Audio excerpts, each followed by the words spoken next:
What is the process of installing a polished concrete floor?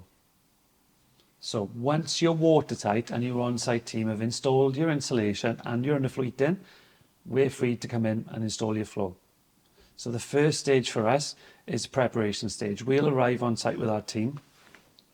We'll put a perimeter foam around the outside, which allows for expansion. We'll cover your beautiful doors to ensure that they're pristine when we've finished. And then we'll install a crack control mesh, which is basically a steel mesh, which we use to limit the chance of the floor cracking. Once the preparation is complete, the fun begins. We get to install your floor. So we'll arrive about 7 o'clock in the morning. We'll have the pump set up, the concrete will turn up. Once the concrete's there, we'll start pumping the concrete in. We'll screed the floor, apply a colour of your choice, and allow it to firm up for a couple of hours. Once it's firmed up and enough for us to walk on, we can power trowel the floor. We do this intermittently throughout the day, creating the finish on the day. Okay.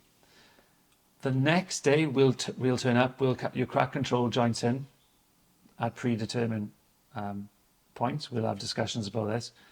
Then we will cover the floor and allow you to carry on with the rest of your build.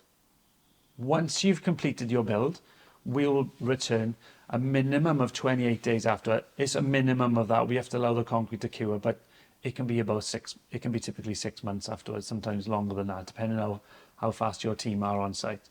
We'll come back once all the other trades are finished.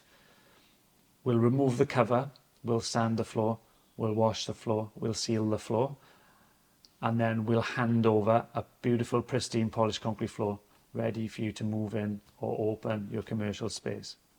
Now, we do it last because we're looking to control the accidents that can happen on the floor. Trades dragging things, accidentally dropping their tools. We want your floor to be pristine, and that's why we're the last through the door.